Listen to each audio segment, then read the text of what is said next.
Sophie a grandi dans un petit village paisible, entourée d'amour et de principes solides. Fille d'un médecin de campagne et d'une institutrice, elle était respectée de tous. Lorsqu'elle est tombée amoureuse de Laurent, un jeune officier de gendarmerie muté dans la région, tout le monde pensait que c'était une belle histoire. Il l'a demandé en mariage le jour de sa fête. 1 an plus tard, elle donnait naissance à leur fils, Lucas. Mais le bonheur s'est effrité. Laurent rentrait de moins en moins. Des messages effacés sur son téléphone. Des vêtements froissés qui ne sentaient pas comme d'habitude.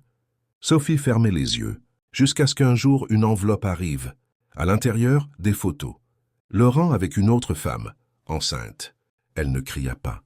Elle a plié ses affaires, les a posées devant la porte. « Tu peux partir, Laurent. Je n'ai plus peur. » 2 années sont passées. Sophie travaillait à l'hôpital, élevait Lucas seule, sans se plaindre.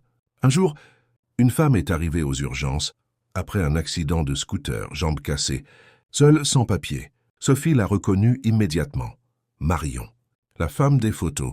Elle s'en occupa comme toutes les autres, professionnellement. Marion. L'a reconnue après 3 jours. « Tu es Sophie. » Je ne savais pas. Il m'a quitté aussi. Il m'a frappé. Notre fils, il ne veut même pas le voir. Sophie ne dit rien.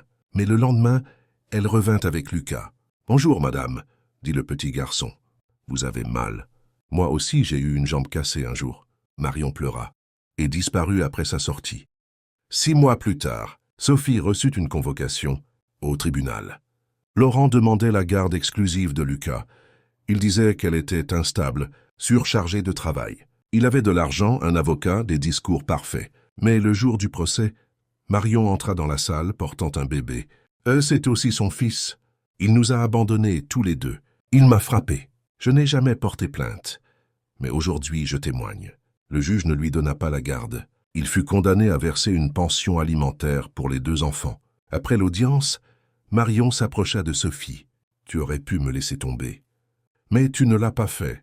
Merci. » Sophie la regarda longuement. « Ne laisse plus personne détruire ce que tu es. » Le soir même, la neige tomba doucement. Lucas leva les yeux vers sa mère. « Maman, pourquoi tu souris ?»« Parce qu'aujourd'hui, c'est ma journée. »